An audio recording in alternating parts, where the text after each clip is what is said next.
이 지구 위에 거하는 온 세상 사람들 계신 위엄 높여서 마녀의 저 찬양 계신 위엄 높여서 마녀의 저 찬양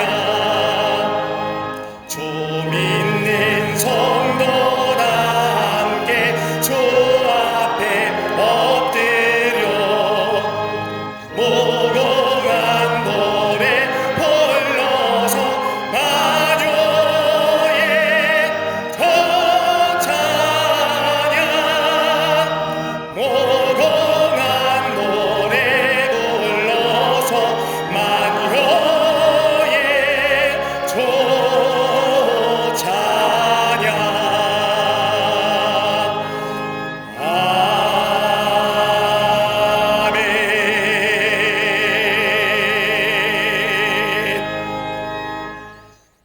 교독문 80번 고린도서 4장을 교독하시겠습니다. 우리가 이 보배를 질그릇에 가졌으니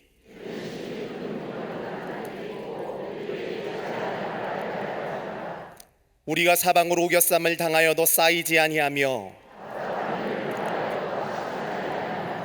박해를 받아도 버림받지 아니하며 우리가 항상 예수의 죽음을 몸에 짊어짐은 우리 살아있는 자가 항상 예수를 위하여 죽음에 넘겨짐은 아멘.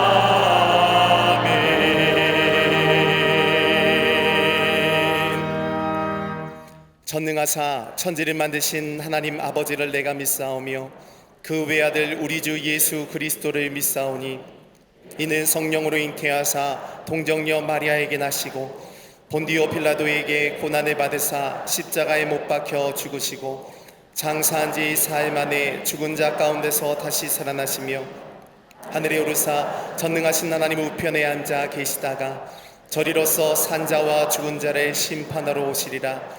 성령을 믿사오며 거룩한 공예와 성도가 서로 교통하는 것과 죄를 사하여 주시는 것과 몸이 다시 사는 것과 영원히 사는 것을 믿사옵나이다. 아멘.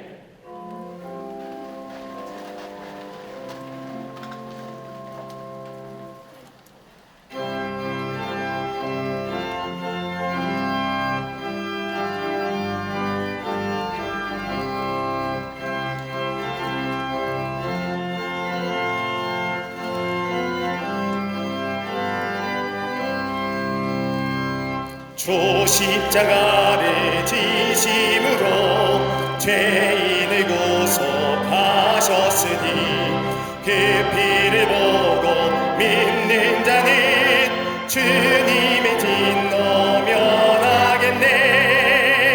내가 그 피를 유월절 그 양의 피를 볼 때에 내가 널 넘어서 가리라. 흉악한 죄인 괴소라도 예수는 능히 구원하네. 온몸을 피에 담글 때에 주님의 진노 면하겠네. 내가 그 피를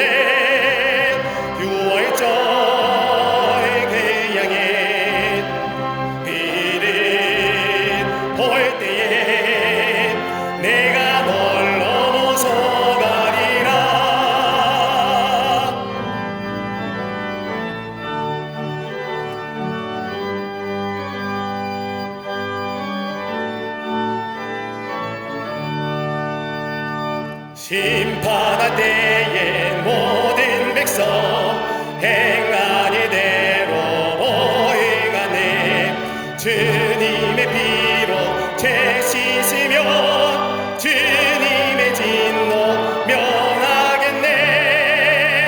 내가 해필이 6월절 태양에 비를 볼 때에 내가 널 넘어서 가리라.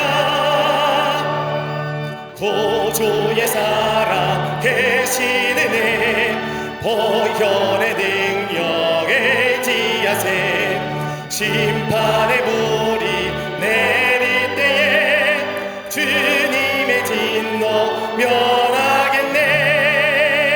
내가 해필이 6월절 그 양의 비를 볼 때에 내가 널 넘어서 가리라.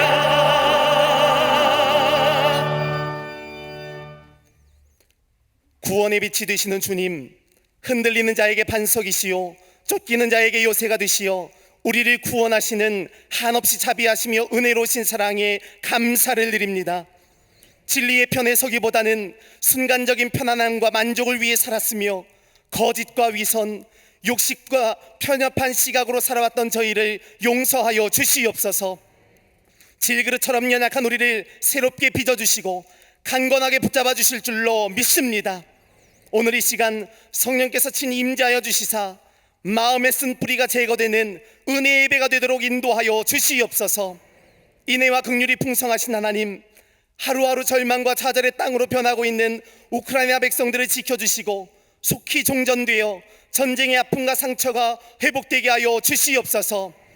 이 나라 민족의 공의와 정의가 하수같이 흐르게 하사 정쟁의 정치가 상생의 정치로 변화되고 경제, 문화, 안보, 교육의 모든 영역에 샬롬의 역사가 임하게 하여 주시옵소서.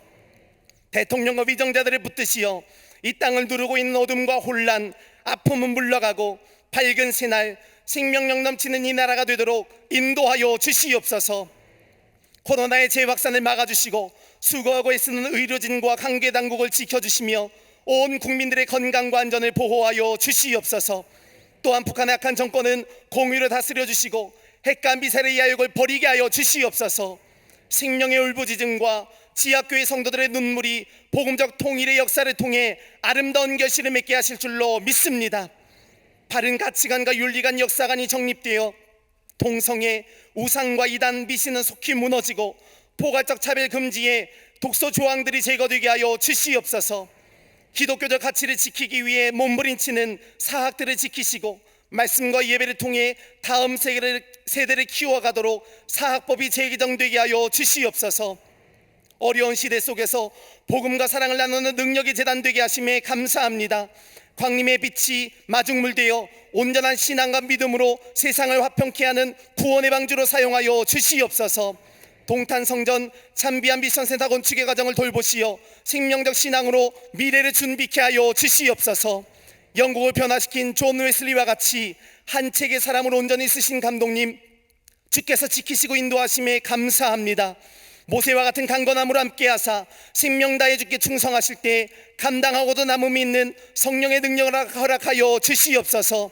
부흥의 역사를 이어가시는 담임 목사님, 걸음이 닿는 곳곳마다 복된 일들이 나타나게 될 줄로 믿습니다. 한국교회뿐만 아니라 전 세계 기독교를 이끄는 참된 지도자로 서게 하사 하나님 나라 확장에 귀히 쓰임받게 하여 주시옵소서. 오늘 우리의 심령 고수를 쪼개는 능력의 말씀을 통해 삶이 변화되고 새로운 힘과 용기를 얻는 은혜와 소망의 시간이 되게 하여 주시옵소서. 선교와 학회관과 부서, 속회와 선교회가 든든히 세워져 뿌리가 견고히 서는 축복의 재단 되게 하여 주시옵소서. 교회 학교의 여름 행사를 통해 주님과의 친밀한 영적 교제, 뜨거운 성령의 역사를 경험케 하시고 나라와 민족, 세계를 품고 기도하는 청년들의 헌신이 우리 교회의 미래가 되게 하여 주시옵소서. 청장년, 사랑부, 샤이닝 부서들이 시대를 통찰하는 능력으로 위기를 극복하여 이 세대를 책임지는 거룩한 역사가 되게 하여 주시옵소서. 제단을 아름다운 꽃으로 장식한 손길에 위로의 은혜를 주시고 보이지 않는 곳에서 예배를 섬기며 헌신하는 손길이 닿은 곳마다 주의 영광이 깃들게 하여 주시옵소서. 또한 갈릴리 성가대 오케사를 기억하셔서 성령의 감동을 전하는 은혜의 찬양으로 삼아 주시옵소서. 함께 예배하는 남교회, 서교회, 북교회, 국내외 선교지, 안타까운 마음으로 온라인과 방송으로 예배하는 모든 성도들과 해외에서 평상에서 기도하는 모든 이들의 삶에도 충만한 은혜를 허락하여 주시옵소서. 이 모든 말씀 우리 주 예수 그리스도 이름으로 기도하옵나이다. 아멘. 하늘에 계신 아버지 이름 거룩하사 주님 나라 임하시고 뜻이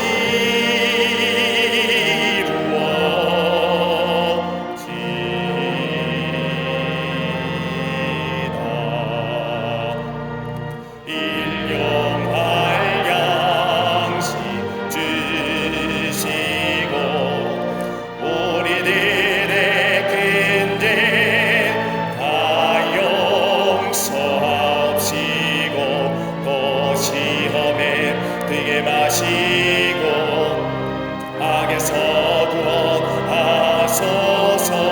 대개 주의 나라 주의 권세 주의 영광 영원히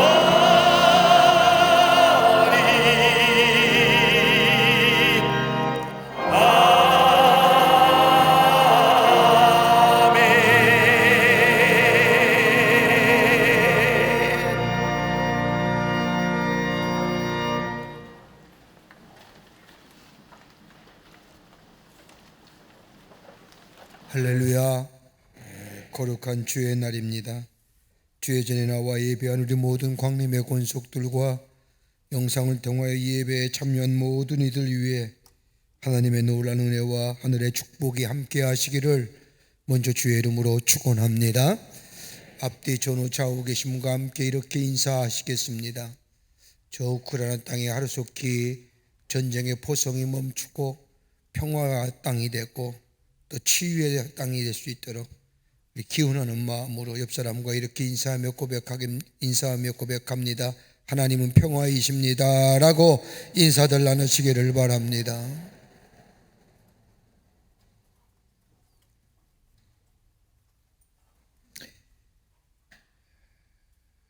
전교인 여름 수련회가 오늘 8월 12일 금요일, 13일, 14일 주일 저녁 4번에 걸쳐서 있게 됩니다. 우리가 지난 2년 동안 코로나 때문에 전교인 여름 수련회를 갖지 못했는데 다시금 우리가 말씀의 귀한 자리에 또 말씀의 향연에 우리가 함께 참여하며 말씀을 통하여 은혜 받는 귀한 시간입니다. 전교인 여름 수련회가 오늘 8월 12일부터 14일 주일 저녁까지 4번에 걸쳐서 송기성 목사님을 모시고 본 재단에서 있겠습니다. 사모하는 마음으로 또 기대하는 마음으로 기도로 준비하셔서 오셔서 큰 은혜 받는 귀한 기회가 되시기를 바랍니다. 2022년도 2차 세례 예식이 오는 8월 7일 주일 저녁 예배 시에 있겠습니다. 세례 입교 대상자 세례 받기를 원하시는 분들 일정을 확인하셔서 꼭 참석하여 주시기를 바랍니다. 세례는 꼭 받는 겁니다. 꼭 받아야 됩니다. 꼭 세례 입교식에 참여하시기를 바랍니다. 교회학교 여름 행사인가 쇠마 다시 기억하는 말씀이란 주제로 진행 가운데 있습니다. 이번 한 주간이 마지막 주간인데 뒤에 나온 박스 광고론의 일정표를 보셔서 여러분의 자녀들 꼭 보내주시기를 바랍니다. 우리 청년들이 교육선교 지금 진행 중에 있습니다. 전국에 약 100교회를 섬기면서 여름성경학교도 하고 또 복음도 전하는 귀한 교육선교인데 여러분 한국 교회가 참 어려운 게 어떤 문제냐면 교회 학교가 문을 닫는다는 겁니다. 교회 학교의 문 연 교회가 80%밖에 안 됩니다. 80%가 문을 닫았습니다. 그래서 참으로 어렵습니다. 근데 우리 청년들이 지방에 있는 교회를 찾아다니며 여름성경학교 인도해주고 복음을 전하는 일이 하는데, 우리 남선교회, 여선교회, 시르벤선교회가 열심으로 돕고 있습니다. 감사를 드리고 우리 청년의 교육선교 위해서도 여러분 꼭 기도해 주시기를 바랍니다. 8월달 예배 안내는 7선교구와 8선교구에서 봉사해 주시겠습니다. 오늘 강단 미안 20교구의 한상인 권사님 가정에서 자녀들과 함께 오창석 성도님을 추모하며 장식해 주셨습니다. 선교구와 교구 소식들, 선교의 모임들 나와 있습니다. 보시고 해당되시는 분들 꼭 참여하시고 속회와 선교에 꼭 모이셔서 함께 말씀을 나누며 또 중보 기도하며 성도의 교제가 있는 아름다운 작은 천국을 경험하시는 속회와 선교의 모임이 되기를 바랍니다. 그 밖에 박수광론의 많은 광고들 여러분 보시고 기도하시고 참여해 주시기를 바랍니다. 지난 한 주간에 어려움을 당한 가정도 계십니다. 만났을 때에 하나님의 소망을 가지고 위로해 주시기를 바랍니다. 그 밖에 광고들 관심과 기도를 참여를 부탁드립니다. 이제 성경봉도 읽겠습니다.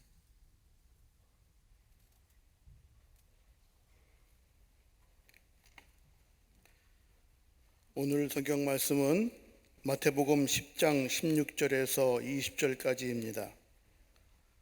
보라, 내가 너희를 보냄이 양을 이리 가운데로 보냄과 같도다.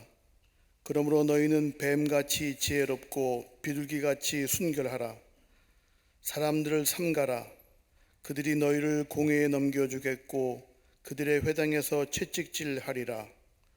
또 너희가 나로 말미암아 총독들과 임금들 앞에 끌려가리니 이는 그들과 이방인들에게 증거가 되게 하려 하심이라.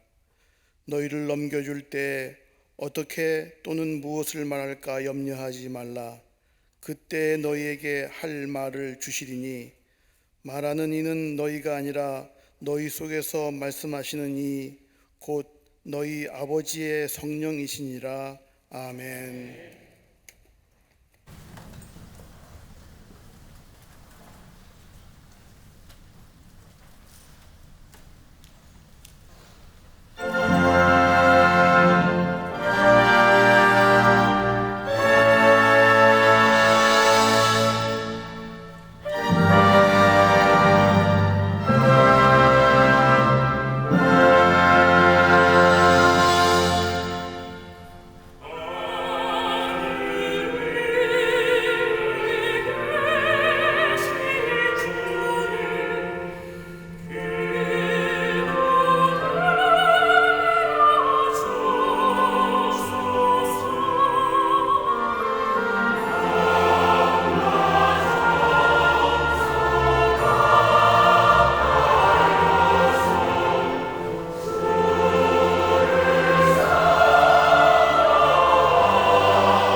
갈릴리 성가대와 오케스트라의 귀한 찬양에 감사합니다. 고맙습니다. 지금 우리가 살고 있는 시대를 종교사회학적으로 분류해서 정의하여 얘기한다고 한다면 아마 탈종교화의 시대 속에 살고 있다고 말할 수 있을 겁니다. 탈종교화란 인간은 기본적으로 종교적인 존재이긴 하지만 종교적인 힘과 역할의 시대는 사라지고 그 자리를 대신하여 인간의 과학과 기술과 물질이 그리고 인간의 욕망이 자리 잡은 시대를 말합니다.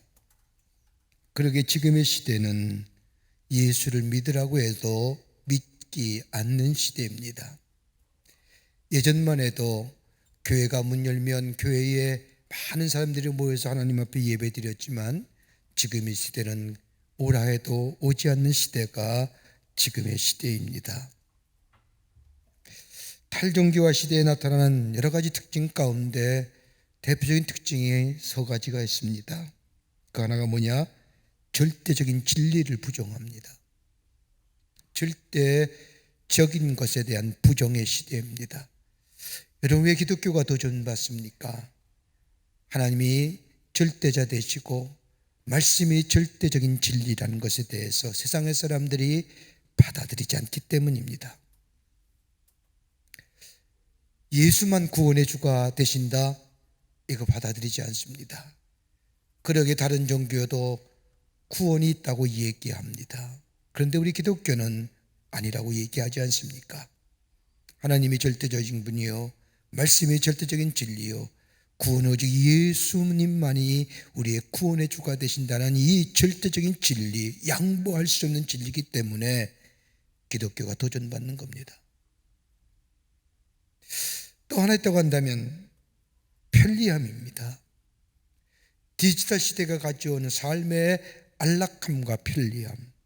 여러분, 우리 얼마나 편리한 시대에 삽니까? 스마트폰 하나는 다 문제가 해결됩니다. 예전에 외국에 나가도 언어에 대한 두려움이 있었는데 지금은 그렇지 않습니다. 아무 데 나가서 어떤 언어든지 얘기하면 그 나라의 언어로 번역되어 들려지게 됩니다. 요즘 군대에서 복음을 전하시는 군목님들의 가장 큰 어려움이 뭐냐? 우리 장병들이 교회에 안 온다는 겁니다. 이유가 뭐냐 그랬더니 예전에는 주일만 되면 교회에 와서 하나님의 말씀을 듣고 찬송도 하고 열심히 찬양도 했는데 요즘에 금요일날 오후만 되면 스마트폰을 나눠준답니다. 그러면 내부반에서 스마트폰 하느라, 스마트폰이 교회 가는 것보다 더 재미있거든요. 그 편안함, 그 안락감 때문에 교회에 장병들이 오는 수가 점점 줄어든다는 안타까운 이야기입니다. 편리함, 디지털의 시대의 모습입니다. 또 하나 있다고 한다면 양극화 시대라고 하는 겁니다. 다 둘로 갈라져 있습니다. 가진 자와 못 가진 자, 있는 자와 없는 자, 배운 자와 못 배운 자, 양극화 시대, 갈라진 시대, 이게 바로 탈종교화 시대, 지금의 시대가 갖는 시대적 특징의 모습이라고 이야기합니다. 신학자이자 기독교 범증가인 팀 켈러 목사가 쓴 책 가운데 탈기독교의 전도라고 하는, 탈기독교 시대의 전도라는 책을 보면 이런 지금의 시대에 어떻게 하나님의 나라의 복음을 전해야 되느냐, 어떻게 예수 그리스도의 말씀을 전할 수 있었느냐라고 하면서 복음의 접촉종을 만들어야 된다고 얘기하면서 4가지 이야기를 합니다. 그 하나가 뭐냐? 주목의 단계입니다. 복음에 대하여 관심 없는 사람들에게 복음이 있다는 사실을 알려주어야 된다는 겁니다. 여러분, 절대적인 진리가 사라진 시대, 편리함과 안락함 속에 양극화의 시대에 살고 있는 지금의 시대 속에 인간이 가지고 있는 삶의 허무와 그리고 상실의 시대, 이걸 해결해 줄 수 있는 기쁜 소식이 있다는 사실을 저들에게 전하여 줘야 된다는 겁니다. 알려줘야 된다는 겁니다. 기계의 편리함과 안락함과 그리고 상대방의 상대성을 인정하는 이런 시대 속에서 가져오는 삶의 허무와 상실감, 이걸 해결할 수 있는 것은 다름이 아니라 복음이라고 하는 사실, 기쁜 소식이 있음을 저들에게 전하여 줘야 된다는 겁니다. 두 번째 단계는 매력의 단계입니다. 기독교의 매력을 보여줘야 된다는 겁니다. 여러분, 기독교 가지고 있는 의미와 초월성을 보여줘야 된다는 겁니다. 여러분, 기독교에서 말하는 의미라고 하는 것이 뭘까요? 다름이 아니라 왜라는 질문과 연관되어 있습니다. 초월성은 어떻게라고 하는 질문과 연관되어 있다는 겁니다. 인간이 가지고 있는 유한과 한계성의 정점은 죽음인데, 이 죽음에는 우리가 해결할 수 없는 문제지만은, 이 죽음의 문제는 어떤 의미를 가지고 있는지, 성경은 어떻게 이것을 넘어서야 하는지, 기독교 가지고 있는 매력의 모습, 인간이 해결할 수 없는 삶의 문제를 어떻게와 왜라는 질문 속에서, 의미와 초월성 속에서 그것을 해결해 주는 기독교만의 매력의 모습을 저들에게 보여줘야 된다. 또 하나 있다고 한다면 세 번째 단계는 예증의 단계입니다. 세상을 살면서 우리 삶 속에 일어나는 질병의 문제나 고통의 문제나 평화의 문제 등, 아무리 인간의 과학과 기술과 첨단의 문명이 발달했다 할지라도 해결하지 못하는 이 삶의 가장 근본적인 문제를 설명해 줄 수 없는, 그러나 신앙적 차원에서 그것을 설명해 줄 수 있어야 되는,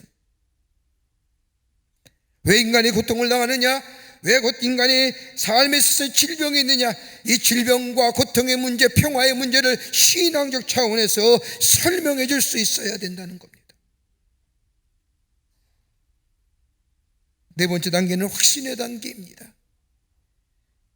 이 복음이 나에게 기쁜 소식이요, 나의 삶에 있어서의 문제를 해결해 주었고, 나의 고민을 해결해 주었고, 나의 유한성과 나의 한계성을 넘어서게 했으며, 나로 하여금 기쁜 소식 속에 내 삶의 근본적 문제가 해결됐음을 내 스스로가 체험하고 경험하고 내가 증거가 되어야 된다는 것, 이것이 나의 간증이라고 얘기될 수 있는 예증의 단계가 되어야만이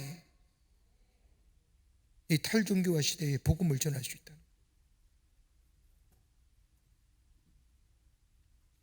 철학자이며 수학자인 파스칼은 이야기하기를, 하나님을 제대로 알지 않고는 내가 누구인지를 알 수 없다.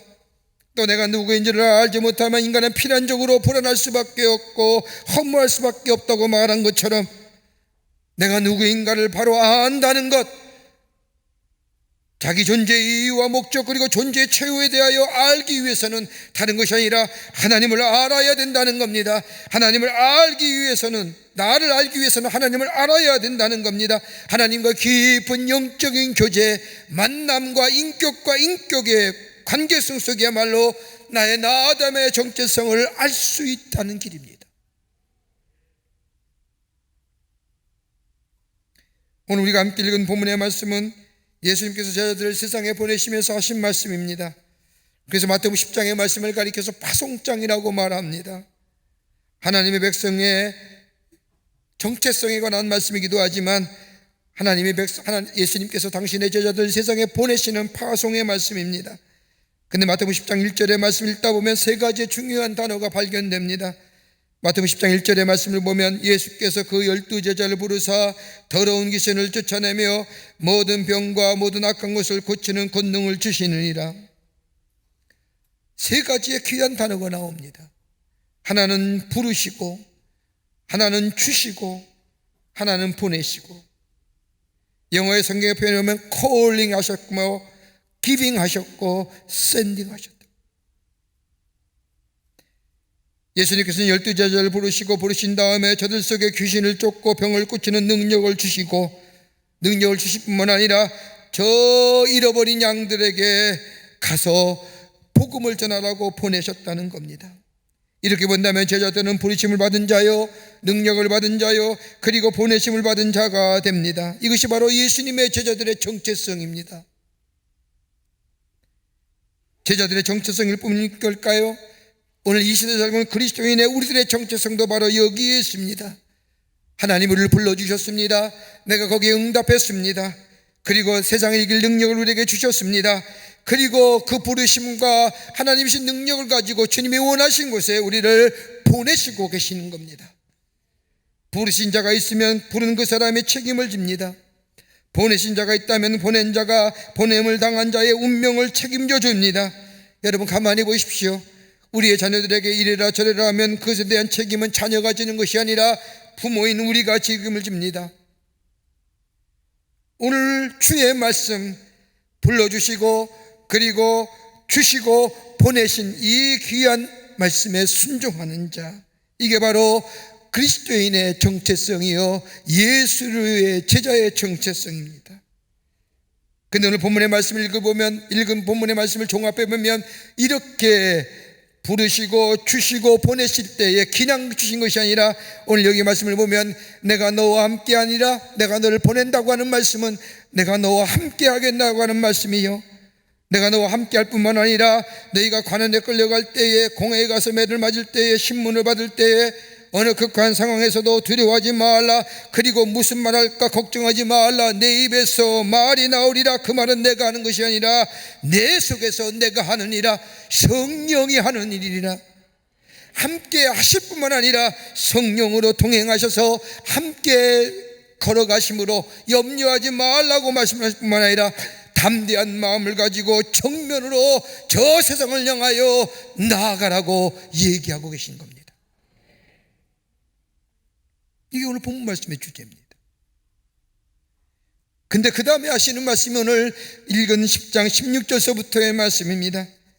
이렇게 우리를 부르시고 주시고 보내신 우리 예수님 16절의 말씀을 보면 내가 너희를 보냄이 양의 이리 가운데 보냄과 같도다라고 말씀합니다. 부르시어 권능을 주시고 하나님의 나라의 기쁜 소식을 전하기 위해서 보내시는데 많은 사람이 듣기 좋아하는, 정말 듣기를 원하는 사람, 정말 하나님의 말씀이 전파될 때 마치 스폰지처럼 받아들이는 사람, 그런 사람들에게 가서 복음을 전하게 하신 것이 아니라 오늘 여기 말씀을 보면 이리 가운데 보내신다고. 왜 굳이 이리 가운데 보내실까요? 왜 굳이 하나님은 우리를 이리 가운데 보내실까요? 성경은 이것이 우리를 향한 하나님의 사랑이라는 겁니다. 여러분, 이스라엘 사람들, 특히 히브리인들의 자녀 교육을 보면 어머니의 사랑에는 두 가지 것이 있다고 합니다. 하나는 돌봄입니다. 신체적으로 건강하게 잘 자랄 수 있도록 돌봄입니다. 케어하는 겁니다. 또 하나 있다고 한다면 세워줌입니다. 빌드업하는 겁니다. 잘 돌봐줄 뿐만 아니라 자녀들의 소질이나 자녀들의 재능을 잘 세워지도록, 잘 살려서 훌륭한 성숙한 인격의 소유자 되도록 세워줘가는 것. 자녀의 미래를 생각하며 자녀를 세워가는 것입니다. 여러분, 그래서 자녀들의 입맛도 어머니가 만드는 것이요, 습관도 어머니가 만드는 것이요, 신앙도 어머니가 가르친 것이라고 말하는 이유가 여기에 있는 겁니다. 세워져 가게 하는 것. 여러분, 예수님의 제자들 보십시오. 예수님의 제자들이 신학을 공부해서 하나님 나라의 복음에 대하여 변증을 할 수 있는 사람도 아닙니다. 예수님으로부터 부름받은 지도 얼마 되지 않았습니다. 구원된 백성으로서의 믿음도, 하나님의 나라에 대한 확신도, 더 나아가 예수님께서 하나님 나라에 말씀하실 때 하나님 나라가 무엇인지도 알지 못하는 사람들, 그런데 이들을 하나님이 부르셔서 주시고 그리고 저 세상을 향하여 오늘 말씀대로 가면 이리와 같은 세상으로 보내신다는 것은 다름이 아니라 저들의 믿음을 견고하게 하시고 저들을 하나님의 사람으로 세워주실 뿐만 아니라 저 세워주심을 통하여 이 땅에 하나님 나라의 복음이 널리 확장되기 위한 하나님의 특별한 계획이요, 하나님의 사랑하심의 방법이라는 겁니다. 그러지 않습니까? 자녀들 사랑하면 힘든 일도 시키고 고생도 시키고 어려운 일도 겪어하고 사랑하시기. 여러분, 지금 우리가 사는 세상은 어떤 세상일까요? 진리가 부정당하는 시대요, 참과 거짓이 구분되지 않는 세상이요, 그뿐 아니라 물질이 중심이 되는 세상이요, 물질이 없으면 인간도 아닙니다. 물질이라는 것이 없으면 역할을 할 수 없을 정도로 제도와 시스템이 우리 주변을 감싸고 있습니다. 물질이 마치 심처럼 되어버린 세상. 그뿐 아니라 이 세상의 이데올로기들이 사상과 생각과 마음을 빼앗아가 버립니다. 우리의 지성과 이성을 변해버리고 만듭니다. 순수한 마음과 정성을 변질시킨 시대 속 드라마나 뉴스를 보면 나도 모르게 자연스럽게 주님을 찾게 되고 찬송과 기쁨이 있는 것이 아니라 흥분하게 만들고 세상을 원망하게 만들고 증오와 분노가 가득 찬 이 세상들, 참소하며 마음에 상처 주며 이 세 속에 예수의 사람으로 산다는 게 쉬운 일이 아닙니다. 그럼에도 불구하고 부르셔서 권능을 주시고 우리를 이 세상 가운데 보내신 이유가 뭘까요?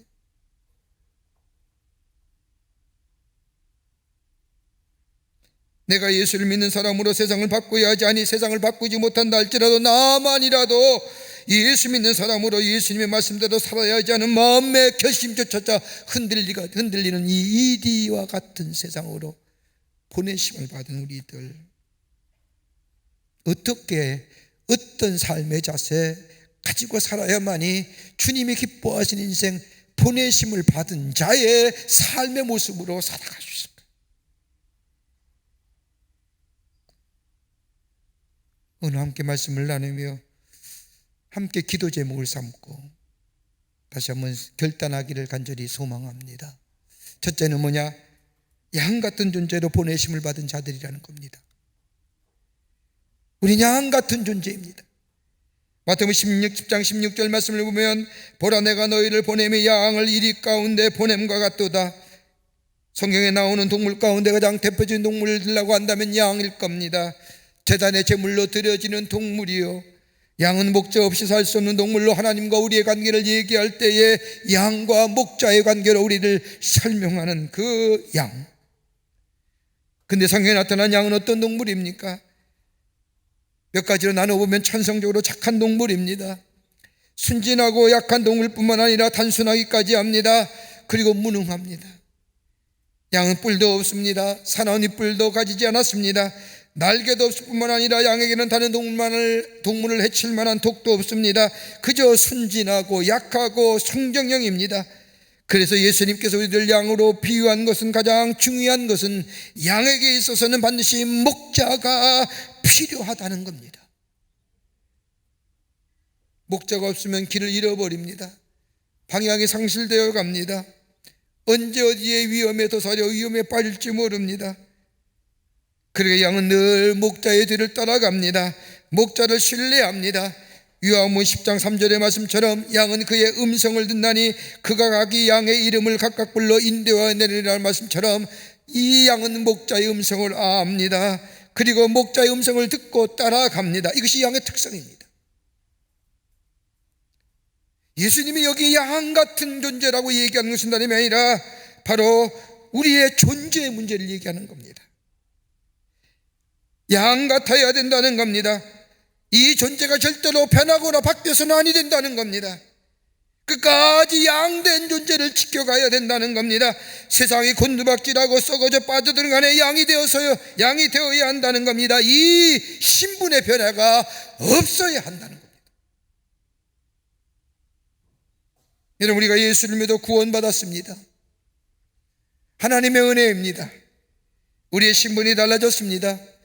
예수 믿기 전에 내 삶이 내가 내 삶의 주인처럼 알고 내 마음대로 살고 내 뜻대로 내 소견대로 살았습니다. 그러나 내가 예수를 믿고 난 후에 내 삶의 자리가 달라졌습니다. 더 이상 내가 내 삶의 주인이 아니라 예수님이 나의 삶의 주인이 되옵니다. 신분의 변화가 일어났습니다. 나는 이 땅에 속한 사람이 아니라 저 하늘에 속한 사람이요, 땅의 백성이 아니라 저 하나님의 백성이란 내 신분이 달라졌습니다. 신분이 달라지니 내 삶의 양태가 달라졌습니다. 사고하는 것도 달라졌습니다. 매번 부정적이고 매번 염세적으로 바랐던 삶이, 복음 관점이 구원론적인 가점으로 그리스도 중심의 가치관으로 바뀌어졌습니다. 내 안에 들려오는 나의 음성을 들어왔던 내가 이제는 주의 음성을 듣고 그의 인도하심을 따라가는 삶이 되었습니다. 이 신분, 이 존재 변하지 말아야 된다는 거예요. 교회에 나와서는 예배드릴 때 다 양 같은 존재입니다. 고백하지요. 내 삶의 주인은 예수님이십니다. 예수님이 나의 삶을 인도해 주십니다. 고백하며 그렇게 되기를 간구하고 교회 문을 나서는 순간 예수가 나의 삶의 주인이 아니라 내가 내 삶의 주인 되어 가진 우리의 삶의 변화라고 보다 변덕 안 된다는 거예요.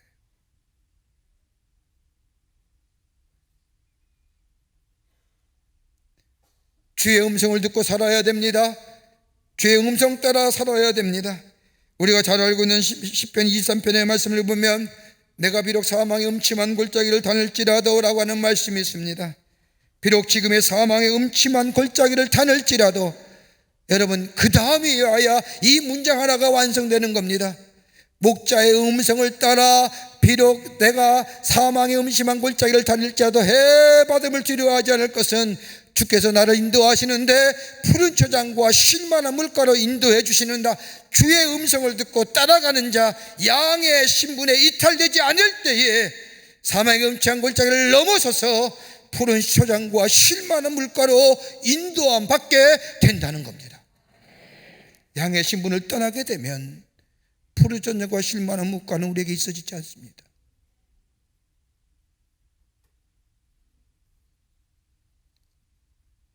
마지못해가 아니라 목자의 음성을 알듯이 신뢰하는 마음으로 그 음성을 따라 살아가는 사람.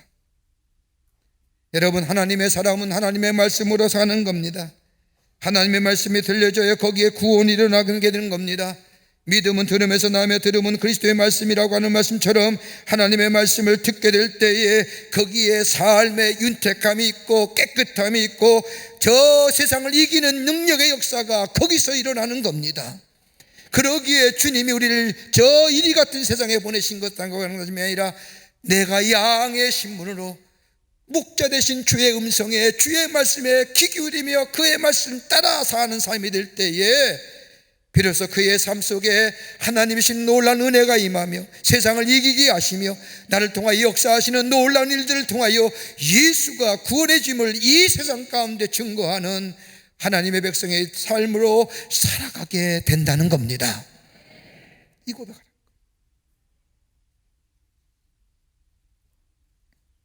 두 번째는 지혜로워야 된다는 겁니다.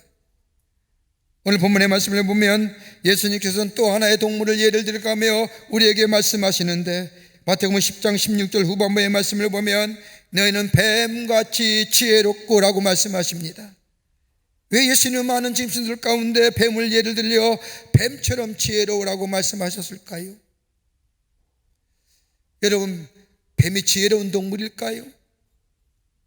참 혐오동물이기도 하지요.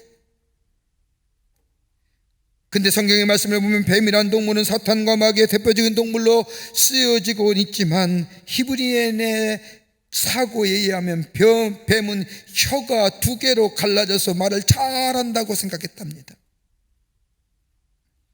여러분, 창세기에 나오는 에덴 동산에서 뱀이 유혹할 때에, 하와를 유혹할 때에 하와가 귀가 얇아서 아니면 마음이 약해서 뱀의 유혹에 넘어간 것이 아니라 뱀의 말을 들으면 속아 넘어갈 정도로 탁월한 말솜씨 덕분이었다고. 어느 누구라도 뱀의 유혹에 넘어가지 않을 수 없을 정도로 탁월한 말솜씨를 가진 것이 뱀이 가지고 있는 상징성이라는 거예요. 여러분, 예수님께서 바리새인과 서기관들을 향하여 질책하실 때 이 독사의 자식들아 라고 질책하시지 않습니까?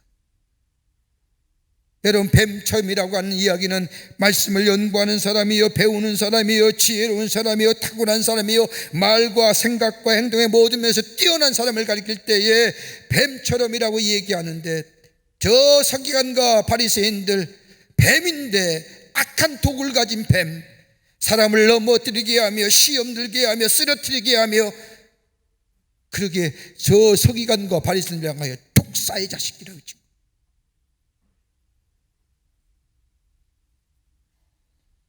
파충류를 연구하는 학자들에 의하면 뱀이란 동물은 열악한 환경 속에서도 잘 견디는 동물 가운데 하나라는 겁니다.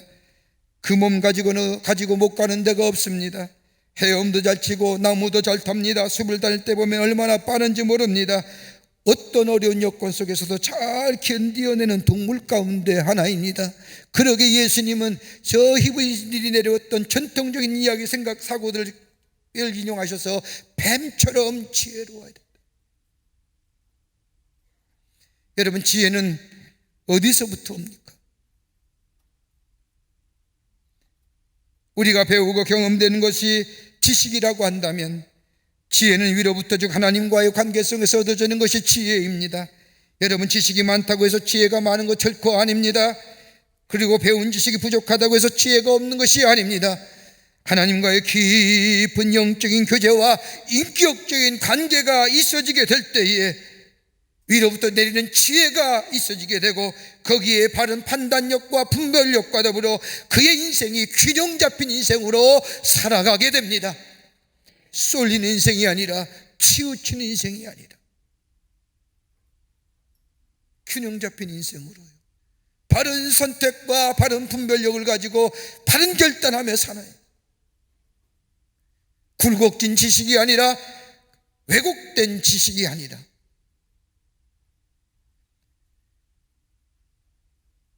다윗의 이르여 약간의 나이에 왕이 된 솔로몬 보십시오.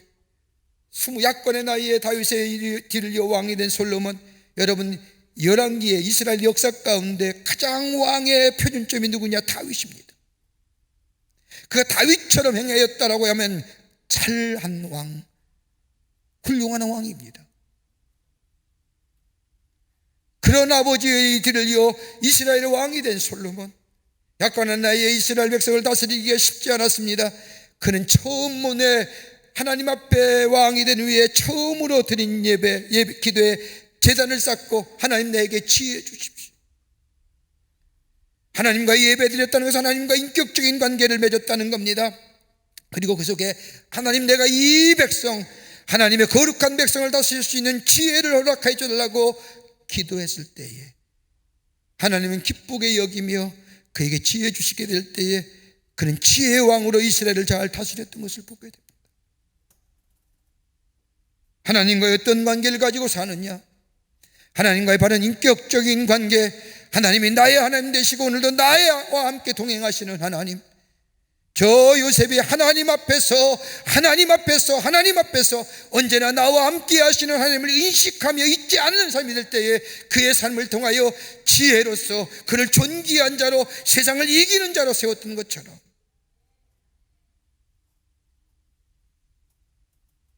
하나님을 인식하며 잊어버리지 아니하며 하나님과 인격적이며 하나님과 늘 대화하며 살아가는 잘 될 때 하나님이 위로부터 내리는 지혜가, 그 지혜가 그로 하여금 담대한 자로 저 옥중에 저 간원에 끌려가고 저 사람들에게 넘겨주고, 그래서 무슨 말 할까, 어떻게 얘기할까 그럴 때에도 성령이 그의 삶을 주장하시어 위로부터 주시는 지혜로 말하게 하시는 역사.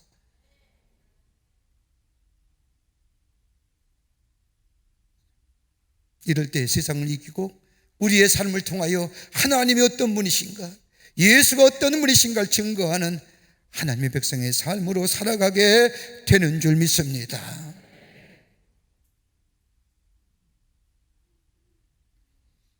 끝으로 순결함이 있어야 됩니다. 예수님은 또 하나의 동물을 통하여 그리스도의 내 삶의 자세가 어때야 되느냐, 저 세상에 보내신, 이리 같은 세상에 보내신 하나님의 백성의 삶이 어떠한 삶의 모습이 되어야 하나 가르쳐주는데 순결함이 있어야 된다고 합니다. 마태복음 10장 16절 말씀에 비둘기같이 순결하라고 말씀하십니다. 여러분, 비둘기라고 하면 이분들에게 있어서는 정절을 얘기합니다. 순결함을 얘기합니다. 여러분, 비둘기는 한번 짝을 맺으면 영원히 그 짝과 함께 산다고 합니다. 수컷이 죽은 후에도 끝까지 정절을 지키는 동물이 비둘기라고 합니다. 요즘은 비둘기가 혐오 동물, 이렇게 지저분하게 만드는 동물 이렇게 취급하지만 성경에 나타난 비둘기는 평화의 상징이기도 하지만은 정결, 순결의 모습을 얘기합니다. 하나님이 죄악에 관영한 세상을 홍수로 심판하신 후에 노아의 홍수에 암수 한 쌍씩 다 동물을 집어넣고 물이 다 가라앉을 즈음에서 이 노아의 배에서 저 첫 번째는 까마귀를 내보냅니다. 까마귀는 날아가더니 돌아오지 않는 겁니다. 뒤를 이어 비둘기를 내보냈더니 한 바퀴 돌더니 잎사귀를 물고 돌아오더라는 겁니다. 왜 안 돌아왔을까? 까마귀가 왜 안 돌아왔을까요? 들려오는 내려오는 이야기죠 가운데 까마귀가 돌아오지 않는 이유는 다름이 아니라 까마귀는 저 아무데나 날아가서 앉아 먹느라고 돌아오지 못했고 비둘기는 아무데나 앉아서 먹지 않게 돌아왔다고. 일리가 있는 얘기예요. 그리스도의 삶은 어떠한 삶이냐? 순결한 삶이에요. 여러분, 예수 믿고 그리스도인이 되었다는 것이 무엇을 말합니까? 여러분, 주인이 바뀌었다는 겁니다. 예수를 믿는다는 것은 나의 삶의 주인이 바뀌었다는 것을 말합니다. 이전에는 내 인생의 주인이 나였다고 한다면 예수를 구주로 영접한 사람은 예수님이 내 삶의 주인 되심을 고백하며 예수와 함께 사는 인생입니다. 더 나아가 예수님과 함께 영원히 사는 삶이 되었다는 겁니다. 죄와 사망으로 영원히 죽을 수밖에 없는 우리들을 건져주셔서 우리들에게 영원한 생명을 허락해 주신 것, 우리 안에 영생이 있다는 사실을 믿고 그 영생을 사는 인생, 더 나아가 다가올 미래에 신령한 것을 사모하며 사는, 저 멀어져가는 세상의 것에 안타까워하며 세상의 것들에 대하여 미련을 갖는 것이 아니라 저 다가올 저 하나님이 약속하신 저 신령한 것들, 미래의 아름다운 것들을 바라보며 기대하며 그것을 인하여 감사하며 사는 인생들, 이게 그리스도인이라는 거예요. 그러기에 시편 1편의 고백처럼 저만한 자리에 앉지 아니하고 교만한 자리에 앉지 아니하고 죄인의 자리에 앉지 이유가 뭐예요? 신령한 것을 사모하고 내 삶의 주인은 내가 아니라 예수 그리스도이기에 정결함과 깨끗함과 순결한 마음속에 청결한 자의 삶. 그리고 예수님께서 산상수에서 말씀하시기를 마음이 청결한 자는 하나님을 볼 것이요라고 말합니다. 여러분, 청결하다는 게 어떤 걸까요? 청결하다고 하는 것은 저 히브리어 헬라어로 얘기한다면 다른 것이 아니라 카다로스라고 얘기하는데, 이것은 여러 가지 의미가 내포 있지만 대표적인 것이 아니라 새 것이 아니에요. 더러워졌어요. 그런데 씻어서 깨끗하게 만들어진 상태.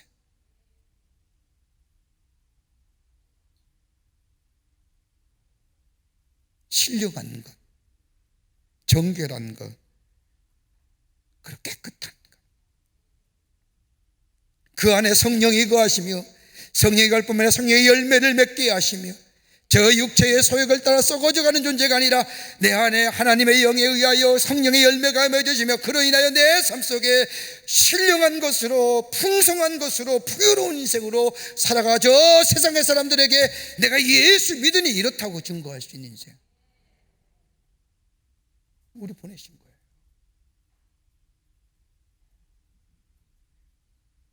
이런 이야기가 있습니다. 예수님께서 부활 승천하신 뒤에 초대교회의 핍박이 심해지자 하늘나라에서 이를 살펴보던 예수님과 천사 가브리엘이 이런 대화를 나누었다고 합니다. 가브리엘이 세상을 가만히 들여다보니까 예수를 믿는 사람들이 핍박을 당하고 그리고 나약해지고 쓰러지기도 하고 죽어갑니다. 세상에 돌아가는 모습에 걱정이 되니 가브리엘이 예수님께 이렇게 얘기합니다. 예수님이 내려가셔서 참으로 고생도 많이 하고 하나님 나라의 복음을 저렇게 열심히 전했는데 그 귀한 역사가 시원치 않은 제자들 몇몇으로 인하여 계속되어질 수 있을까요? 예수님이 하신 그 큰 거룩한 구원의 역사 헛것이 되면 어떻게 됩니까? 우리가 천사 몇을 다시 보내요 전도하게 할까요? 라고 이야기하자 예수님께서 자신으로 이렇게 말씀하시더라는 겁니다. 이봐, 나에겐 다른 계획은 없어. 나는 내 제자들을 믿어. 양같이 약하고 약하지만 나는 베드로를 믿고 요한을 믿고 누가를 믿고 마태를 믿어.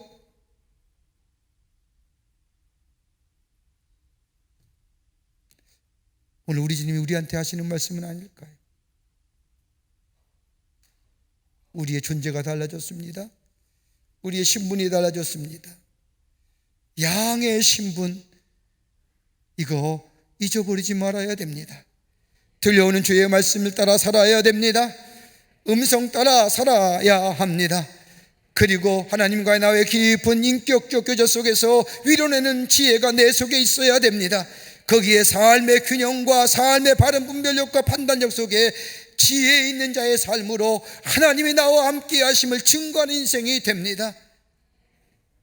그뿐 아니라 내 안에 깨끗함과 정결함 속에 성령이 안에 계시어 열매 맺게 하시어 신령한 것이 내 안에 넘치고 깨끗하고 정결에 넘치는 삶이 되게 될 때에 바로 내 삶이 하나님의 부르심에 합당한 삶이요 보내심에 합당한 삶이요 이것이 나의 아이덴티티요 나의 정체성이요 이 고백이 우리 가운데 있어지게 될 때에 이 땅에 하나님 나라가 확장되고 주님이 영광 받으시고 많은 사람이 주께로 돌아오는 역사가 우리를 통하여 있어지지 않을까요? 오늘 이런 고백이 여러분과 저 가운데 있어지기를 주의 이름으로 축원합니다. 하나님 감사합니다. 저희들 주께서 사랑해 주셔서 하나님의 백성 삼으심에 감사합니다. 부르시고 주시고 보내셨는데 넘어지고 쓰러지는 자 부르심에 합당하지 못한 저희들의 삶 되지 않게 도와주시고 우리가 양의 신분으로 목자의 음성에 귀 기울이며 하나님과의 깊은 인격적 교제 속에 위로 내리는 지혜가 우리 안에 넘쳐나며 그로 인하여 순결함과 정결함 속에 살아가는 죄들 되게 해주셔서 우리의 삶을 통하여 저 어둠 가운데 빛이 있어지게 하여 주시며 맞으러 가는 세상 속에 만난 세상으로 바뀌어지는 역사가 우리를 통하여 이 땅에 있어지게 하여 주시옵소서. 성령이 도우시옵소서. 인도하여 주시옵소서. 예수님의 이름으로 기도하옵나이다. 아멘.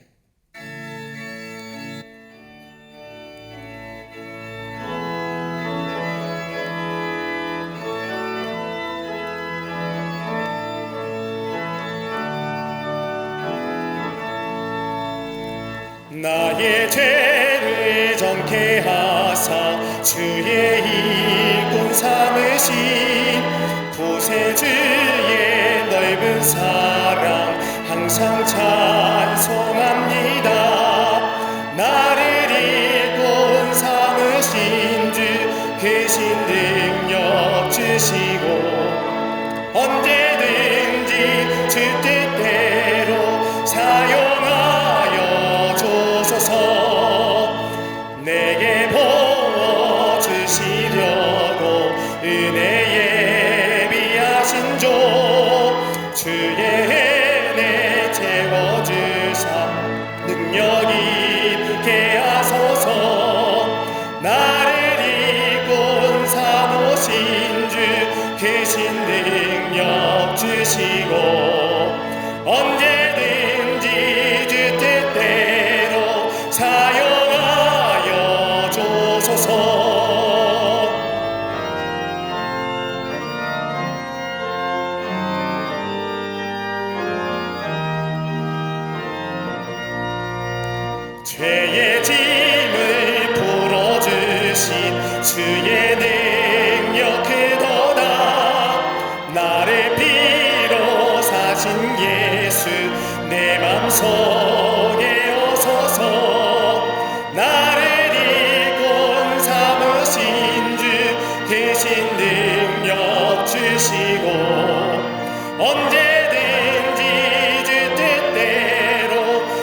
하시니 정녕 나를 따르리니 내가 여호와 집에서 영원히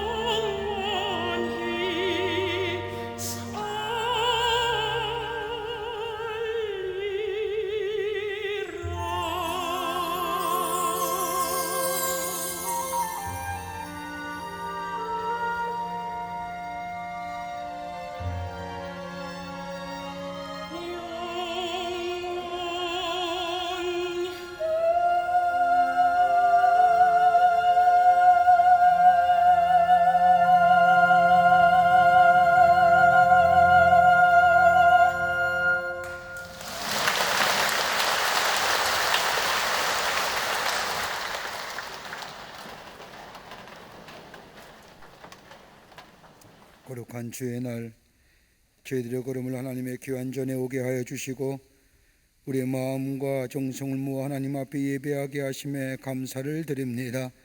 우리 예배를 기쁘게 받으시고 하늘문을 여시사 하늘의 놀라운 은혜와 하늘의 축복이 임하는 이 시간 되게 하여 주시옵소서. 주 앞에 예배드리며 귀한 예물 성별하여 주님 앞에 봉헌합니다. 저희들의 마음과 정성을 모아 주님께 드리오니 받아주시고 하나님 나라의 귀하게 쓰임받는 예물 되게 하시며 이 예물이 쓰일 때마다 하나님 나라의 지경이 넓혀지며 주께로 돌아오는 자가 많아지는 귀한 예물 되게 하여 주시옵소서. 드린 손길마다 기억하시고 저들의 삶과 기업과 가정과 하늘마다 하나님의 살아계심이 증거되게 하시고 많은 자들이 주님의 살아계심을 듣고 보고 깨닫고 주께로 돌아오는 역사가 있게 하여 주시옵소서. 아버지 하나님, 간절히 기도합니다. 이 나라 이 백성을 긍휼히 여겨주시사 이 땅의 악한 전염병이 다 사라지게 하여 주시고 건강한 나라와 건강한 백성 되게 하나님 축복하여 주시옵소서. 마음의 불안과 염려와 걱정 다 물러가게 하시고 평안함과 위로함이 넘쳐나는 이 백성 되게 하여 주시옵소서. 특별히 나라의 정치와 경제, 사회, 문화 모든 분야에 하나님이 친히 주관하여 주시사 하나님의 공의와 정의가 세워지게 하시며 정치가 안정되게 하여 주시며 위정자들에게 지혜 주셔서 이 나라 이 백성 잘 이끌어가게 하여 주시며 하나님을 두려워할 줄 아는 마음을 허락하여 주시옵소서. 경제도 부흥하게 하시고 사회도 안정된 사회 되게 하시고 잘못된 악법들이 아버지 하나님이여 만들어지지 않도록 도와주시며 하나님 이 나라 이 백성 하나님의 인도함 받는 복된 나라 복된 백성 되게 하여 주시옵소서. 저 우크라이나 땅의 전쟁의 포성이 아버지 하나님이여 사라지게 하시며 찬송의 소리와 치유와 회복의 소리가 아버지 하나님의 평화의 소리가 땅 넘쳐나는 땅으로 주께서 삼아 주시옵소서. 아버지 하나님이여 전쟁과 테러로 룩진 지구촌의 모든 나라들 백성 위에 주님 위로하여 주시옵소서.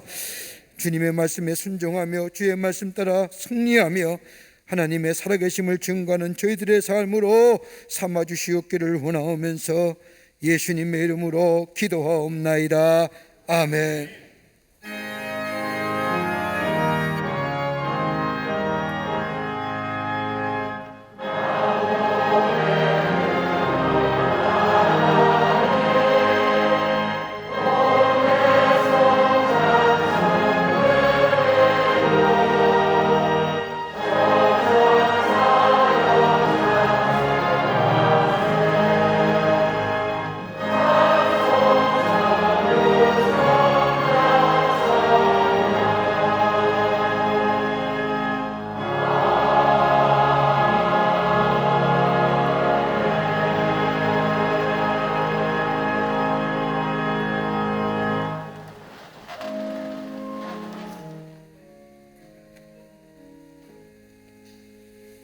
오늘 이 시간에 우리 교회에 새로 나오신 분이 계십니다. 호명할 때 앞으로 나와주시면 환영하겠습니다. 혹 새가족 등록하던 나는 있지만 처음 오신 분 계시면 인도자와 함께 앞으로 나와주시면 환영합니다. 윤혜원 권사님 인도하신 김혜은님, 김순옥 성도님 인도하신 광맹자님, 김영미 성도님 인도하신 박나영님 환영합니다. 환영합니다. 새가족 등록카드 나왔지만 처음 오신 분 계시면 환영하겠습니다. 감사합니다. 귀한 걸음에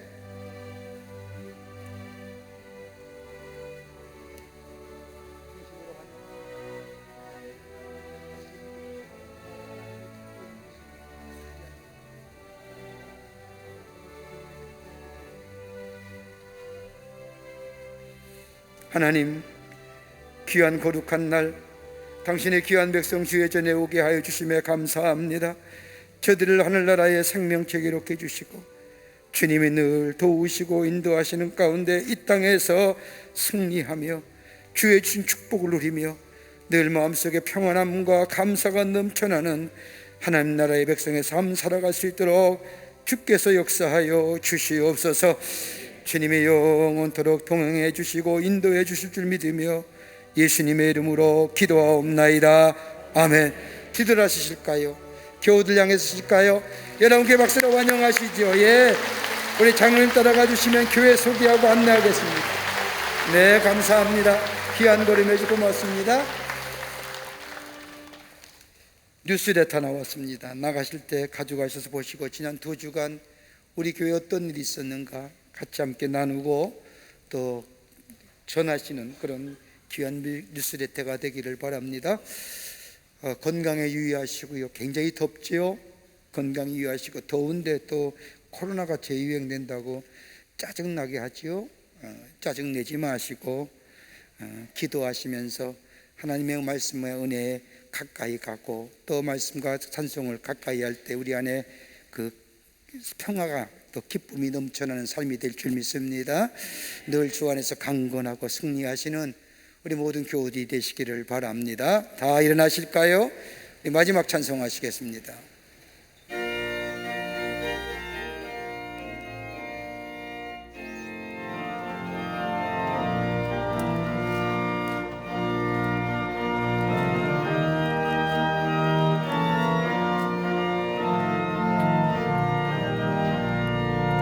주의 곁에 있을 때 마음이 든든하오니 주여 내가 살 동안 인도하여 주소서. 주여 주여 나를 인도하소서. 마른 세상 살 동안 주여 인도하소서.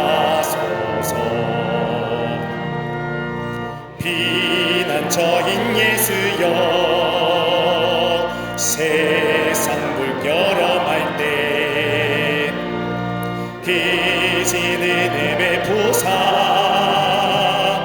나를 숨겨주소서. 주여 주여 나를 인도하소서. 마른 세상 살 동안 주여 인도하소서.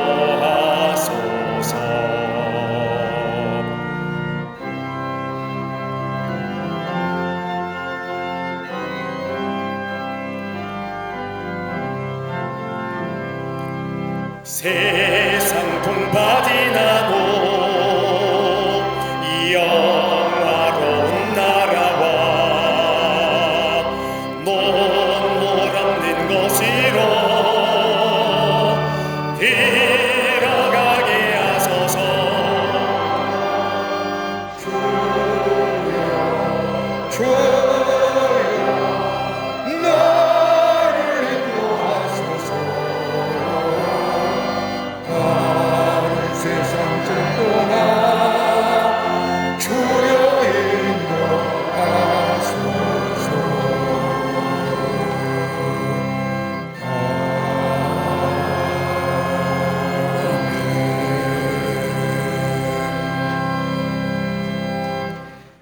지금은 우리 주 예수 그리스도의 크신 은혜와 하나님 아버지의 한량없으신 사랑하심과 성령님의 인도하심이 거룩한 주의 날 주의 전에 올라와 하나님 앞에 마음과 정성을 모아 예배하며 주신 말씀 가슴에 품고 저 세상에 나가 담대하게 하나님의 사람으로 살기로 결단하며 성전에 물러선 우리 모든 광림의 권속들과 영상을 통하여 이 예배에 참여한 하나님 나라의 거룩한 백성들 위해 주께서 지금으로부터 영원토록 함께 하시기를 간절히 축원하옵나이다. 아멘. 조신아